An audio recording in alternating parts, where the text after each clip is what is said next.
다 함께 사도신경으로 신앙을 고백드리겠습니다. 전능하사 천지를 만드신 하나님 아버지를 내가 믿사오며 그 외아들 우리 주 예수 그리스도를 믿사오니 이는 성령으로 잉태하사 동정녀 마리아에게 나시고 본디오 빌라도에게 고난을 받으사 십자가에 못 박혀 죽으시고 장사한 지 사흘 만에 죽은 자 가운데서 다시 살아나시며 하늘에 오르사 전능하신 하나님 우편에 앉아 계시다가 저리로서 산자와 죽은 자를 심판하러 오시리라. 성령을 믿사오며 거룩한 공회와 성도가 서로 교통하는 것과 죄를 사하여 주시는 것과 몸이 다시 사는 것과 영원히 사는 것을 믿사옵나이다. 아멘. 다 함께 찬송가 420장 부르시겠습니다. 찬송가 420장입니다.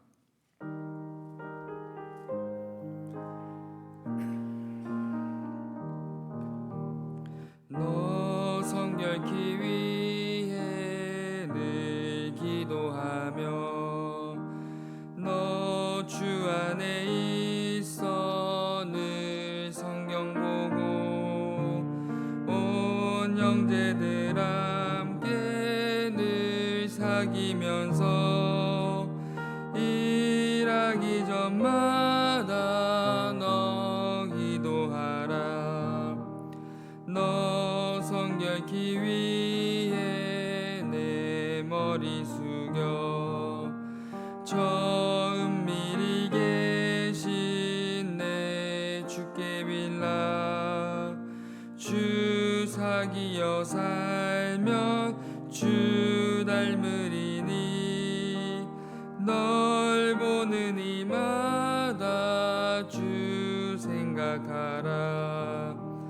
너 성결케 위해 주 따라가고 이 다급하여도 당황치 말고 참 즐거울 때나 또 슬플 때나 너 주님만 믿고 늘 따라가라.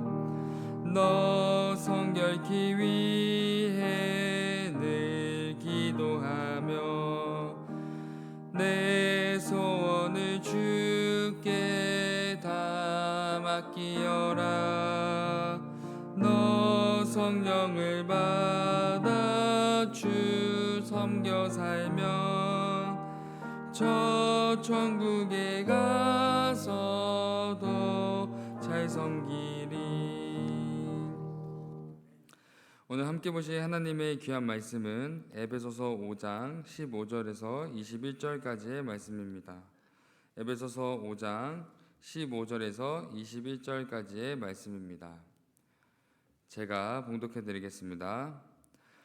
그런즉 너희가 어떻게 행할지를 자세히 주의하여 지혜 없는 자 같이 하지 말고 오직 지혜 있는 자 같이 하여 세월을 아끼라. 때가 악하니라. 그러므로 어리석은 자가 되지 말고 오직 주의 뜻이 무엇인가 이해하라. 술 취하지 말라. 이는 방탕한 것이니 오직 성령으로 충만함을 받으라. 시와 찬송과 신령한 노래들로 서로 화답하며 너희의 마음으로 주께 노래하며 찬송하며 범사에 우리 주 예수 그리스도의 이름으로 항상 아버지 하나님께 감사하며 그리스도를 경외함으로 피차 복종하라. 아멘. 오늘 본문에서 바울은 죄인 되었던 우리가 예수 그리스도를 통해 변화된 존재가 되었기에 이제는 성도로서의 걸맞은 정체성과 삶의 행함을 보일 것을 촉구하고 있습니다. 15절의 말씀입니다. 그런즉 너희가 어떻게 행할지를 자세히 주의하여 지혜 없는 자 같이 하지 말고 오직 지혜 있는 자 같이 하여. 바울은 그런즉이라는 접속사를 통해 앞의 단락과 본문을 연결시키고 있는데 앞서 바울은 그리스도 안에서 변화된 성도들이 깨어있지 않고 잠들어 있는 모습에 대한 책망과 가르침, 경고의 내용을 전하고 있었습니다. 특히 바울은 본문 15절에서 지혜로운 자와 지혜롭지 못한 자를 대조하여 지혜로운 자가 되라라고 말하고 있습니다. 그렇다면 바울이 말하는 지혜, 지혜는 어떤 지혜일까요? 바울이 말하는 지혜는 오직 하나님의 지혜를 말하고 있습니다.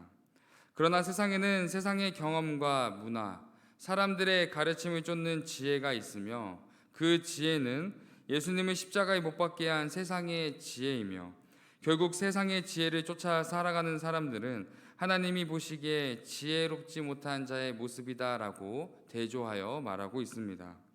그러므로 바울이 말하는 하나님의 지혜는 하나님의 백성들을 향한 하나님의 거룩한 말씀에 따라 오직 하나님 앞에서 늘 스스로의 삶을 거룩하게 정돈하는 자의 모습입니다. 그로 인해 하나님의 지혜로 살아가는 자들의 삶은 하나님 앞에 자신의 크고 작은 모든 문제를 겸손히 묻고 그 물음에 그 말씀에 대하여 순종하는 것이며 모든 순간 하나님의 자녀된 정체성을 잊지 않고 기억하며 살아가는 자의 모습입니다. 그러므로 오늘 말씀을 통해 현재 내 삶의 계획과 목적이 하나님과 세상의 지혜 중 무엇에 중심을 두며 살아가고 있는지를 돌아볼 수 있어야 합니다. 만약 우리가 매일의 삶을 치열하게 최선을 다해 살아간다 할지라도 하나님을 기억하지 않고 성도된 정체성을 잊고 살아간다면 우리는 세상의 지혜를 따라 살아가고 있을지도 모릅니다. 그리고 그런 삶의 모습은 우리를 위해 십자가에서 구원을 이루신 예수 그리스도를 외면하고 세상을 쫓아가는 우리의 죄악된 모습일지도 모릅니다. 그러므로 하나님의 자녀, 거룩한 성도로 변화된 정체성을 지닌 우리는 하나님을 아는 지식을 넘어 하나님의 통치하심을 겸손히 인정하고 하나님의 계획과 뜻에 기꺼이 순종할 때 우리는 하나님을 기쁘시게 하는 지혜로운 자의 모습으로 살아가게 될 것입니다. 그런데 바울은 지혜로운 자의 삶을 살아가야 하는 또 다른 이유를 다음 말씀을 통해 소개하고 있습니다. 16절의 말씀입니다. 세월을 아끼라 때가 악하니라. 바울은 성도가 하나님의 지혜, 하나님의 말씀으로 살아가야 하는 이유를 악한 시대에 살아가고 있기 때문이라고 말하고 있습니다. 바울이 말하는 악한 세대는 하나님의 말씀이 아닌 세상의 지혜를 따라 살아가게 하며 죄의 유혹과 공격이 가득한 곧 종말에 이르게 될 세대를 말하고 있습니다. 그로 인해 바울은 에베소서 6장을 통해 모든 성도들이 하나님의 전신갑주로 무장하여 악한 세대 속에 담대히 나아가되 부활하신 그리스도와 함께 복음을 온 땅에 전파하는 사명에 참여할 것을 요청하고 있습니다. 왜냐하면 종말의 때, 즉 하나님의 심판과 그리스도의 재림의 날이 곧 이르기 때문입니다. 그러므로 악한 세대 속에 지혜로운 자의 삶을 살아가는 자의 모습은 늘 하나님 앞에서 거룩한 삶을 살아가기 위해 끊임없이 노력하며 자신의 삶을 정돈하는 모습을 보이며 더 나아가 종말과 재림의 때가 이르렀음을 기억하며 깨닫기 때문에 복음에 속한 자, 복음을 증거하는 자의 소명을 감당해야 함을 깨달으며 살아가게 됩니다. 또한 바울은 17절과 18절에서 서로 상반된 대조를 통해 지혜로운 자의 삶에 대한 가르침을 이어서 가르쳐주고 있습니다. 먼저 어리석은 자와 주의 뜻을 구하는 자를 대조하고 있습니다. 어리석은 자는 주의 뜻이 무엇인지 찾지도 구하지도 알지도 못하지만 반대로 주의 뜻을 찾고 구하는 자는 하나님이 보시기에 어리석은 자가 아닌 지혜로운 자의 모습으로 바라보고 계심을 우리에게 알려주고 있습니다. 또한 술 취함의 방탕함과 성령의 충만함을 잊게 됨을 대조하는데 이 말은 술 취하는 자는 결코 성령의 충만함을 입을 수 없음을 의미하며 성령의 충만한 자는 술 취함과 방탕함, 즉 세상이 주는 죄의 쾌락과 즐거움에 삶을 허비하지 않는 지혜로운 자의 모습을 보여주고 있습니다. 그 결과 지혜로운 자의 삶은 늘 하나님을 향한 시와 찬송과 신령한 노래들이 입술을 통해 고백되어지며 삶의 어떠한 환경에 놓일지라도 그리스도의 구속의 은혜를 항상 기억하기에 감사함과 기쁨이 넘쳐나는 삶을 살아나게 됩니다. 그리고 궁극적으로 지혜로운 자는 그리스도가 걸어가신 십자가의 길을 경외함과 순종함으로 따라 걷는 복음의 일꾼, 복음의 사명자로 그 삶을 살아가게 됩니다. 그러므로 오늘 말씀을 통해 바울이 증거하는 지혜로운 자의 삶의 모습은 오늘 하루를 살아가는 우리의 모습이 반드시 되어야만 합니다. 메투엘리는 참된 그리스도인의 모습에 대해 이렇게 말했습니다. 내가 바라본 참된 그리스도인은 세상 속의 복음을 전혀 부끄러워하지 않으며 세상 속에서 복음에 부끄러움이 되지 않는 삶을 살아내는 사람들이다. 사랑하는 성도 여러분, 에베소 교인들을 향한 바울의 편지는 이 시대 속에 그리스도인으로 살아가는 우리들을 향한 간절한 외침이자 하나님의 위대한 사랑을 담은 편지입니다. 그러므로 오늘 하루 하나님이 허락하신 삶의 자리에서 하나님의 자녀, 복음의 사명자로서의 거룩한 정체성을 기억하며 하나님의 지혜 안에 거하는 믿음의 경주를 끝까지 완주하시기를 예수님의 이름으로 소망하며 축복합니다. 기도하겠습니다.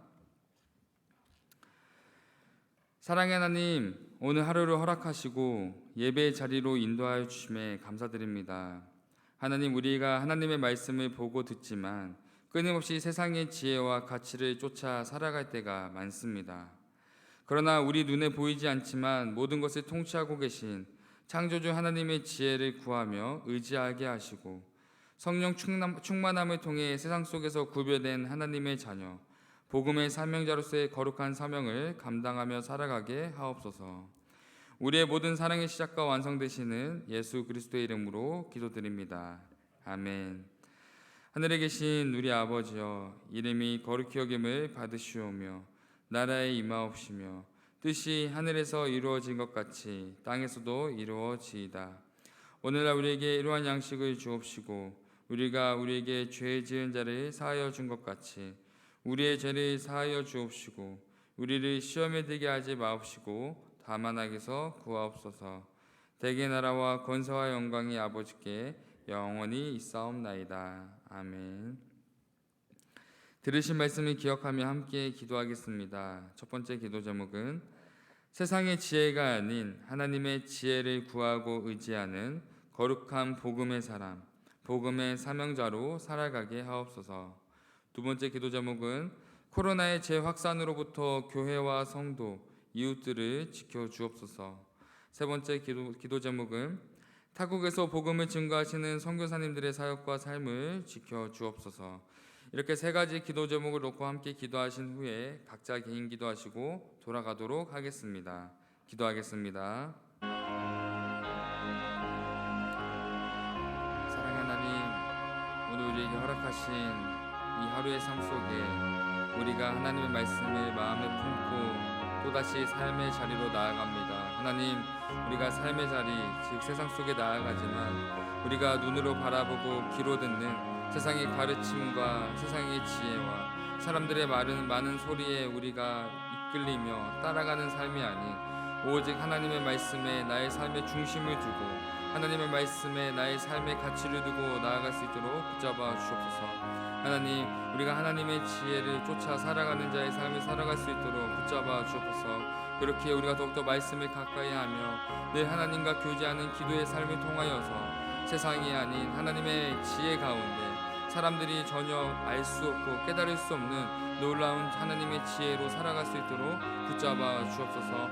하나님, 우리가 세상 속에서 하나님의 지혜로 살아가기에 구별된 삶을 살아갈 수 있게 하시고 우리가 하나님의 지혜를 구하기에 더욱더 말씀 가운데, 기도 가운데, 찬양 가운데, 예배 가운데 늘 모든 삶 속에 하나님과 교제하는 삶을 살아가는 거룩한 그리스도인이 될 수 있도록 붙잡아 주시옵고 하나님의 지혜로 나의 삶과 나의 믿음과 나의 신앙을 늘 점검하며 정돈하며 살아갈 수 있도록 붙잡아 주옵소서.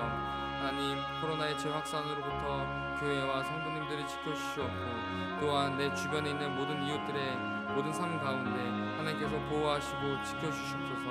하나님, 이 힘들고 어려운 시대 속에 하나님을 증거하는 하나님의 사랑을 전하는 귀한 기회가 되게 하시옵고 나의 시간을 통하여서 나의 물질과 헌신을 통하여서 나의 섬김을 통하여서 그리스도의 복음이 증거되는 귀한 시간으로 사용하여 주옵소서.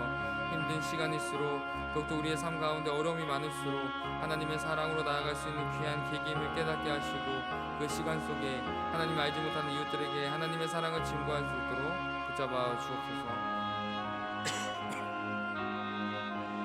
하나님 멀리 타국에서 복음을 증거하시는 선교사님들의 삶을 지켜주시옵소서. 아버지, 선교사님들의 모든 삶과 사역 가운데 오직 하나님 중심 가운데 하나님의 이끄심 가운데 하나님의 인도하심 가운데 나아가게 하시고 선교사님들의 그 헌신과 시간을 통하여서 하나님 알지 못하는 많은 영혼들에게 하나님이 증거되는 귀한 시간이 될 수 있도록 아름다운 복음의 열매가 숨겨질 수 있도록 하나님 도와주시고 인도하여 주셔서 선교사님들의 모든 몸과 마음과 생각을 지켜주시고 멀리 타고에서 전하시는 그 복음의 사역이 더욱더 풍성한 열매로 맺어질 수 있도록 오직 하나님께서 귀하게 사용하시고 인도하여 주옵소서.